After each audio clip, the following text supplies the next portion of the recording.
takes guts. You got to dig down deep to gut it out. Keep on going again and again and again until you make it happen, because you know that it's possible. Now, what do you do during the hard times, Les? Here's what you must do. Number one is you must have faith. Paul said you must have the faith to call forth those things that be not as though they were. Judge not according to appearances. Don't judge your circumstances and the possibilities for your future based upon what you have now and because of what's going on now. No, no, no, no. That's not the real reality there. What you're going through, if you're going through some hard times, it has not come to stay, it has come to pass. It's all right. Now, second thing is, repeat this after me. Something you should affirm to yourself every day. Repeat this, please. No matter how bad it is or how bad it gets, I'm going to make it. Say that to yourself every day. That's what I used to say to myself.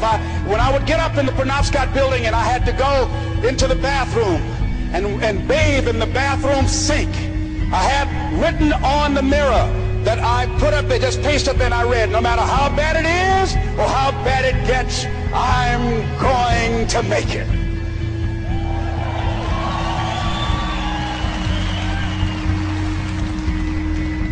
So you got to have faith, you talk to yourself, you say that affirmation. The next step is you must have patience and engage in consistent action.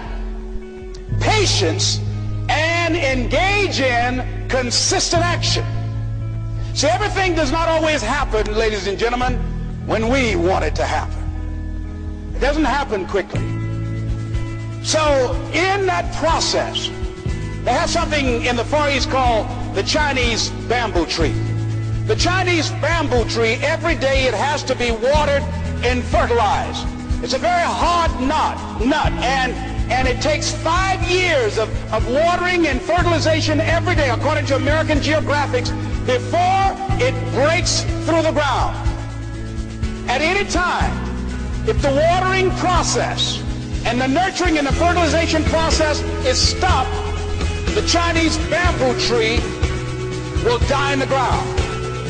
Now, once it breaks through in that 5th year, then in 6 weeks it grows 90 feet tall. Now the question is, does it grow 90 feet in 5 years or 6 weeks?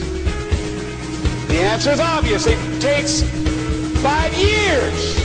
That's how long it took to grow it, to build that foundation, to nurture it, to water it, to build the reputation, to build the credibility, to learn the market, to learn people, to learn yourself, to learn the system, to learn how to do it, to figure it out.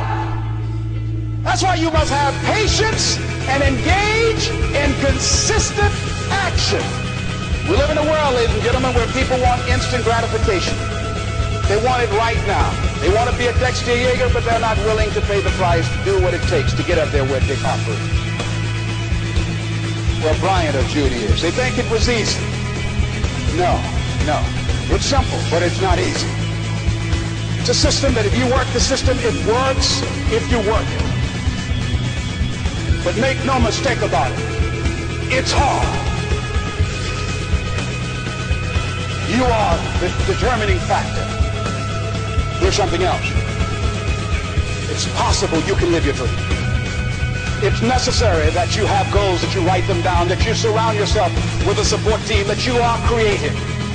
It's you that you must take personal responsibility to make it happen. George Bernard Shaw said, the people that make it in this world look around for the circumstances that they want, and if they can't find them, they create them. It's hard. No, easy is not an option. However, ladies and gentlemen, what you will discover is that it's worth it.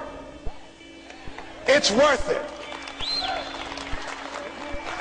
I suggest to you, if you want to become diamond, write down 5 reasons of why it is worth it for you to become a diamond, to experience that level of achievement. What is it that will give you the drive? What is it that will ignite the courage in you to get up and come back again and again and again?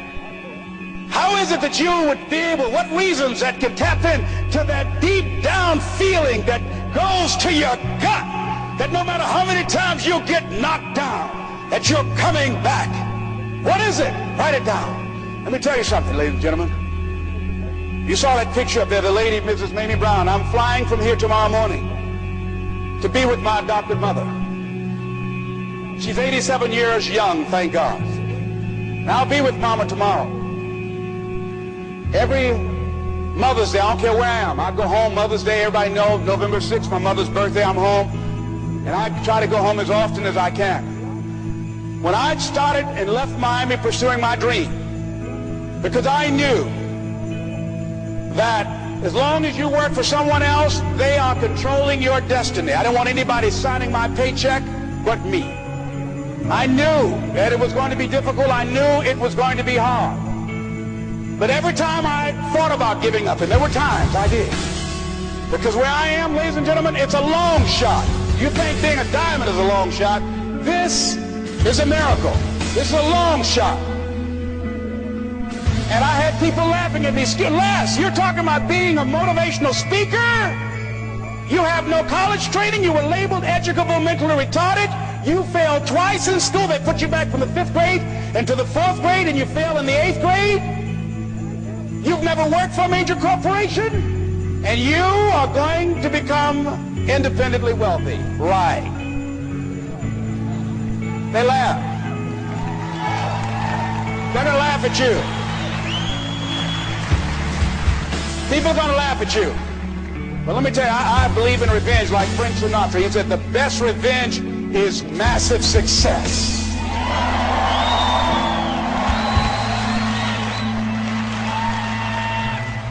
Ladies and gentlemen, when I was driving around with my mother and she saw a house, we were just looking for homes, and we drove an exclusive area of Miami where the coach of the Miami Dolphins, Don Shula, lives in that area called Country Club.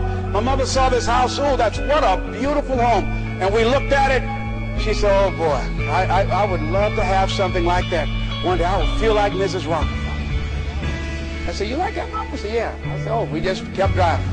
I did not let my mother know at that time that I had it etched in my mind that I was going to do whatever number of meetings, whatever number of contacts, whatever number of calls I had to make, whatever it took to make that become a reality. And the day that I drove to that house and said, Mama, you remember the house you saw? We got out the car. I said, yes. I said, I really know the people that live there.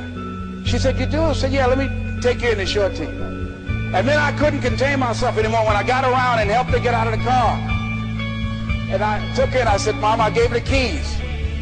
Over 5,000 square feet. Large size Olympic pool, 12 feet deep. On a golf course, basketball court.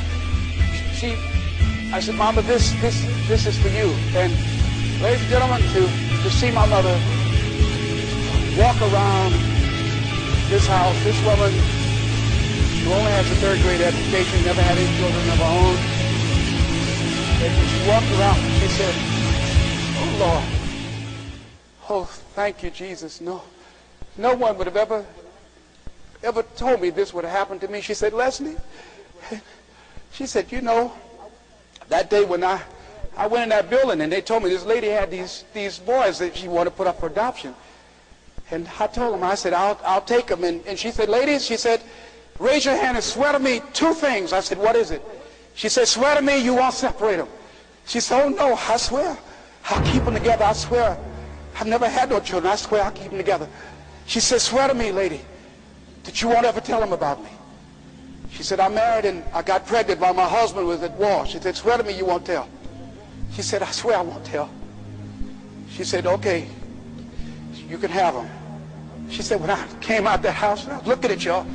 She said, I didn't know how I was going to do it. She said, I was working at the M&M cafeteria. She said, I didn't know how I was going to raise y'all. I just knew somehow the Lord would make a way somehow. And I never thought this would happen to me.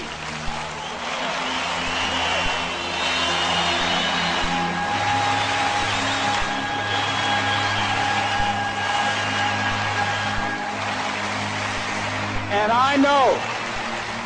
And during those moments when it's hard, not only must you have patience and engage in consistent action, but you must turn to a power greater than yourself and just say, Lord, whatever I face today together, you and I can handle it. And I know some way and somehow you'll make a way for me.